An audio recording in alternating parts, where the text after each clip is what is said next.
शहरियत कानून के खिलाफ हो रहे मुजाहरों के बीच पीएफआई के खिलाफ बड़ा इंकशाफ करने का दावा किया गया है। पीएफआई के खातों से कांग्रेस लीडर कपिल सिब्बल समेत कई वकीलों को पैसे दिए जाने की बात सामने आई है। पीएफआई के खिलाफ आज में जांच में 73 बैंक खातों का पता चला है। पीएफआई के बैंक खातों में 120 करोड़ रुपए जमा किए गए और 2 से 3 दिन में खातों से पैसे निकाले गए। वाज़ेह रहे कि गुज़िश्ता 20 दिसंबर को यूपी में हुए मुजाहरे के दौरान तशद्दुद में भी पुलिस पीएफआई के हाथ होने का दावा करती रही है, जिसको पाबंद करने के लिए उसने मरकजी हुकूमत को खत लिखा है। इस पूरी कार्रवाई को उसी से जोड़कर देखा जा रहा है और इस पूरे मामले को लेकर बीजेपी ने कांग्रेस पर जोरदार हमला भी बोला है।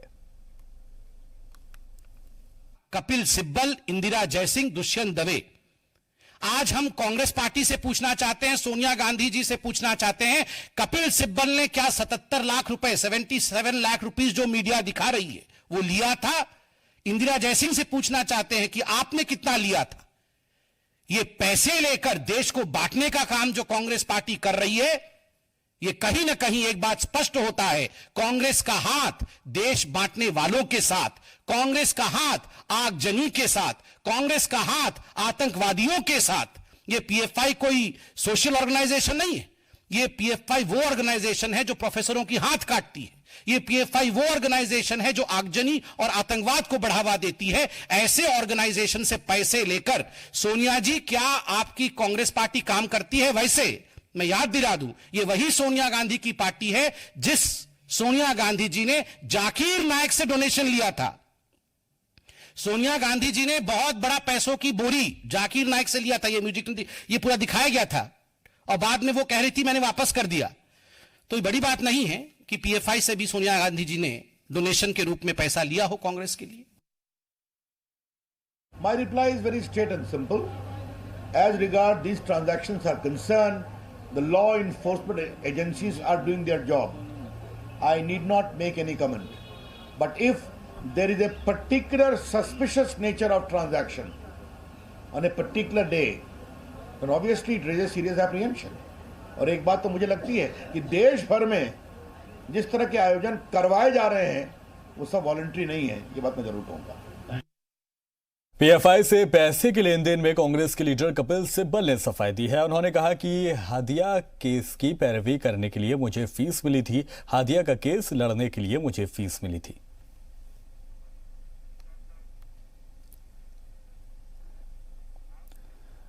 उधर अखिलेश यादव ने पीएफआई के खिलाफ हुए इंकशाफ पर सरकार को आड़े हाथों लिया। उन्होंने नोटबंदी का जिक्र करते हुए कहा कि अगर गैर मुमालिक से फंडिंग हो रही थी तो सरकारी एजेंसियां क्या कर रही थी?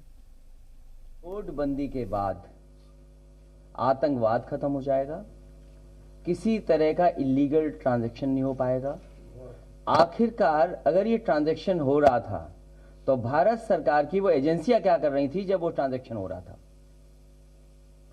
जो लोग ध्यान हटाना चाहते हैं कम से कम ये सार्वजनिक करें कि वो किन किन तारीख में और कहां से वो पैसा आया है।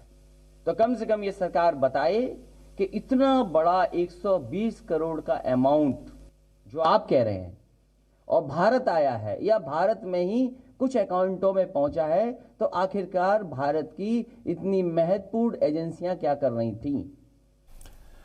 और कांग्रेस लीडर राशिद अल्वी ने कहा कि मामले की जांच हो, लेकिन तहरीक को बदनाम करना ठीक नहीं है। सरकार के लोग देश के अंदर नफरत फैला रहे हैं। अगर ऐसा है तो होम मिनिस्टर को चाहिए कि देश को बताएं पैसा कहां से आया है, कहां गया है, किस किस को बांटा गया है। सिर्फ एक खबर की बुनियाद पे आप उन लोगों को बदनाम करें जो सीएए की मुखालफत कर रहे हैं, तो ये मुनासिब नहीं होगा। National democratic federation of Bodoland यानी एनडीएफबी ने अलग बोडोलैंड की मांग को छोड़ दिया है। वजीर दाखिला अमित शाह और असम के वजीर आला सर्बानंद सोनोवाल की मौजूदगी में एनडीएफबी में समझौते पर दस्तखत हुए हैं। अमित शाह ने कहा है कि बोडो नक्सलियों पर दर्ज मुकदमों का रिव्यू किया जाएगा। अब कोई बोडो नक्सल नहीं है, वो सभी हमारे भाई हैं। मोदी जी की अपील पर आपने ये जो कदम उठाया है वो कदम एक लंबे समय तक बोडो क्षेत्र के विकास के लिए और आसाम के भी विकास के लिए महत्वपूर्ण कदम है और ऐतिहासिक काम आज जो आप सब ने एक कोऑपरेशन की भावना से किया है, इसके एग्रीमेंट के फुल स्टॉप कोमा में हम इसको इम्प्लीमेंट करने के लिए कोई कसर नहीं छोड़ेंगे। दिल्ली के वजीर आला अरविंद केजरीवाल ने नरेला इलाके में रोड शो किया। दिल्ली के सीएम के साथ आम आदमी पार्टी के उम्मीदवार के अलावा सैकड़ों की तादाद में कारकुनान मौजूद रहे। केजरीवाल ने रोड शो में लोगों से पार्टी के उम्मीदवार को जिताने की अपील की।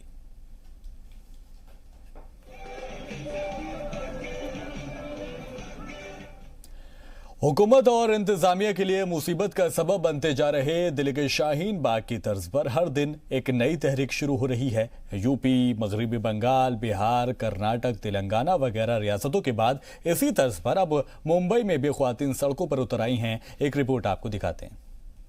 कंटिन्यू बैठने वाले ये हमने अहद कर लिया है, हम बैठेंगे और हम पूरी समर्थन के साथ शाहीन बाग की औरतों के साथ, मुंबई की भी औरतें बैठेंगी। आप जैसे देख सकते हैं बच्चे भी लेके बैठी हैं, गरीब औरतें भी हैं, जो दलित समाज है वो भी आया हुआ है, यहाँ पे जो स्लम है बाजू वो भी सपोर्ट कर रहा है। दिल्ली के शाहीन बाग की तर्ज पर मुंबई के मदनपुरा इलाके में शहरियत तरमीमी कानून के खिलाफ धरने पर बैठी लौ तालिबात का ये अहद पुलिस के लिए परेशान कुन है। मुजाहिरे में हर मजहब के शामिल होने का दावा करने वाले एहतजाजी का कहना है कि वो नए शहरियत कानून की वापसी तक नहीं हटने वाली हैं। ऐसे मुजाहिरे से आम लोगों को हो रही परेशानियों के सवाल पर उनका कहना है कि आने वाली दिक्कतों के सामने ये बहुत छोटी बात है। अब जब देश की बचाने की बारी आ गई है, जब 125 करोड़ लोग का बोलेंगे आके प्रूफ करो नागरिकता हो कि नहीं, तब भीड़ नहीं जमा होगी हर जगह, तब लोगों का नुकसान नहीं होगा। जब लोग उनके डॉक्यूमेंट्स गलत निकल गए, उनको बोला फिर से आप लोग को वक्त मिला है प्रूफ करने का, अपना काम छोड़ के वो तो प्रूफ करेंगे सिटीजनशिप अपनी, तो उनका वो छुट्टी नहीं होगी काम पे से। तो ये भी सोचने वाली बात है, कुछ बुरा होने से पहले एक प्रिवेंट हो जाए कि कुछ बुरा ना हो। हुकूमत की जानिब से शहरियत देने वाला कानून बताने पर मुजाहिरीन का कहना है कि 1952 में बनाए गए कानून से मजहब को अलग करने की क्या जरूरत थी। ये हमारे लिए खतरा है क्योंकि संविधान के खिलाफ है ये बिल। संविधान में तो कोई लिखा नहीं कि जात पात के हिसाब से आप बिल बना सकते हैं, तो ये ऐसा बिल क्यों बना? माइनॉरिटी के लिए, बहुजन, जो दलित समाज है, सभी लोग का इसमें नुकसान है। कॉन्स्टिट्यूशन में 14 आर्टिकल, 19 आर्टिकल, 20 और 21 पहले से ही बिल बन चुका था सिटीजनशिप एक्ट का 1955 में आर्टिकल 11 के हिसाब से जो सिटीजनशिप दे दिया जाते, वो किसी धर्म के आधार पे नहीं था। ये जो बिल दिया जा रहा है धर्म के आधार है। उन सबको एनआरसी के तहत बोलेंगे आप हिंदुस्तानी हो कि नहीं प्रूफ करो। ये एक जिजेंटिक एक्सरसाइज है जिसमें लोगों का वक्त भी खराब होगा, लोग और बेरोजगारी बढ़ेगी और करप्शन होगा। इस मौके पर मकामी एहतजाजियों की हिमायत में कई तंजीमें सामने आने लगी हैं। उनका कहना है कि वो पूरे मुल्क को आसाम की तर्ज पर परेशान नहीं होने देंगी, जहां शहरियत साबित करने में वहां के लोगों को शदीद परेशानी का सामना करना पड़ा था। CAA एंटी कॉन्स्टिट्यूशनल है, NRC इतना भयंकर कानून है, या तो इनफैक्ट मोदी ने भी बोली हम लोगों ने कभी नेशनल NRC की बात नहीं हुई है। तो मतलब हमारा जो विरोध है कि जो काले कानून है CAA, ये नेशनल NRC जिस प्रकार से लादा जाएगा देश पे, आसाम का फॉर्मूला देश पे नहीं चलने वाला है। इसलिए लोग मजबूर हो गए सड़क पे आने के लिए। आप 70 साल में 73 साल में ऐसा नहीं देखा होगा कि आम औरतें रात को 10 बजे आके गलियों में बैठ रही अपने बच्चों के साथ।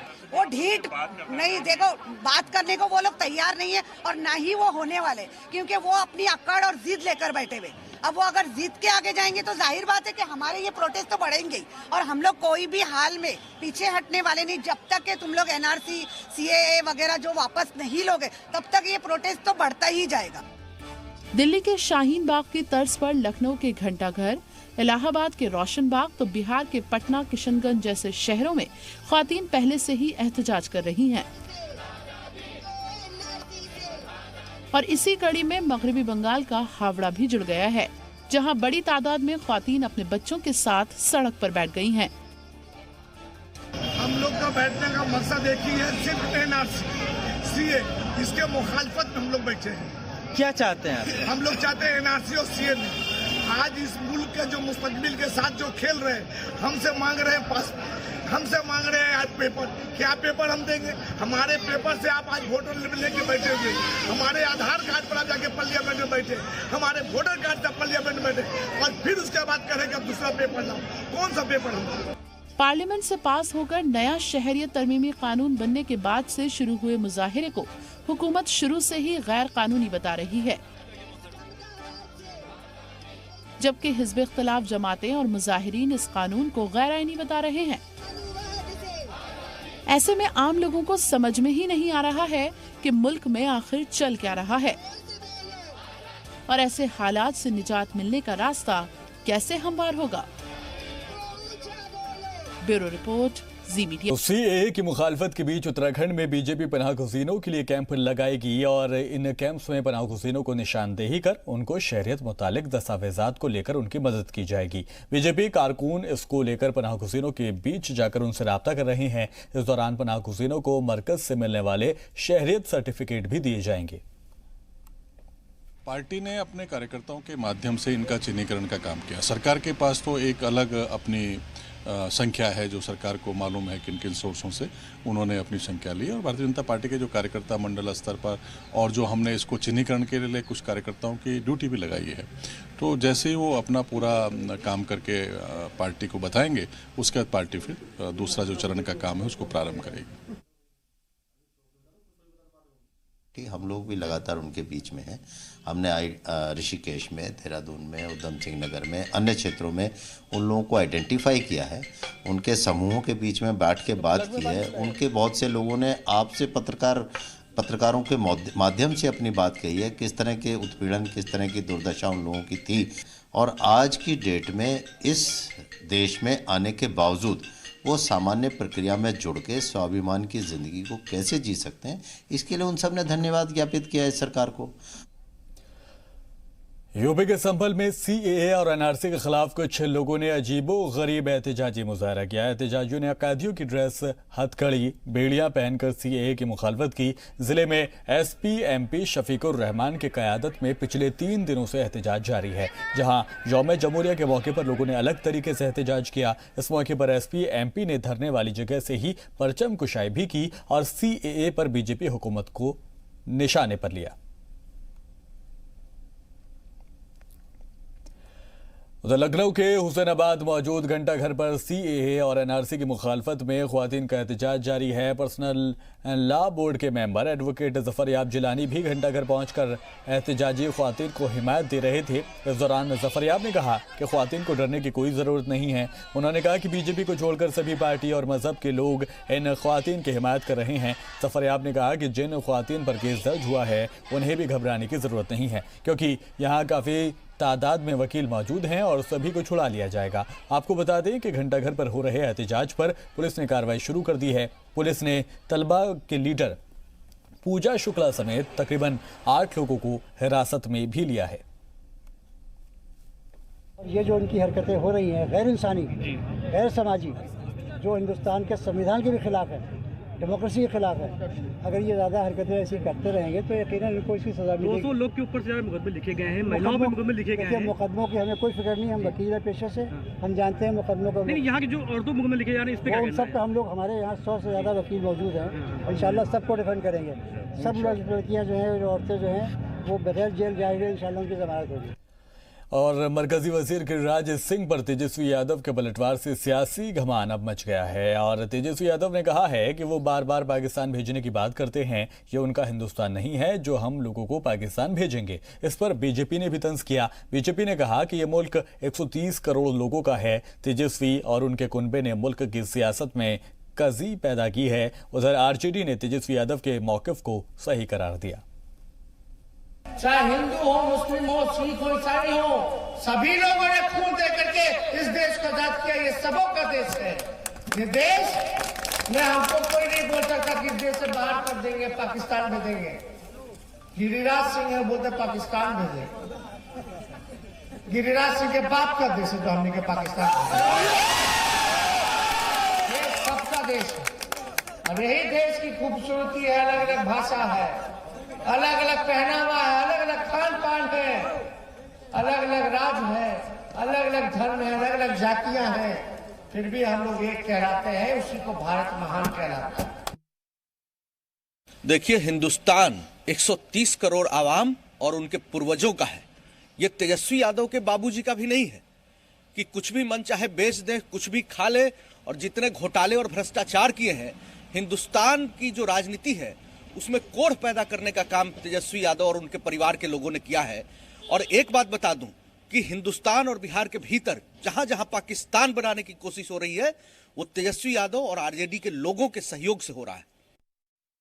तेजस्वी जी कोई गलत बात नहीं बोले हैं कि कोई भी यदि अपने हक और अधिकार की आवाज़ बुलंद करते हैं, हम जो है स्वतंत्रता की बात करते हैं, हम जो है शिक्षा की बात करते हैं, हम समानता की बात करते हैं, हम गरीबों को जो है ऊपर उठाने की बात करते हैं, तो वह लोग कहते हैं कि ये लोग पाकिस्तानी, ये लोग देशभक्त नहीं, हिंदुस्तान के विरोधी व्यक्ति हैं। तो इस पर कौन सा गलत बात बोले हैं कि किसी के बाप की जागीर नहीं है हिंदुस्तान। हिंदुस्तान सबों का है, हिंदू, मुस्लिम, सिख, ईसाई, जिनके खून से बना है यह बगिया, उन सबों का यह जो है हिंदुस्तान है। माननीय तेजस्वी यादव जी ने जो गिरिराज जी पे बयान दिया, मैं उसका समर्थन करता हूं।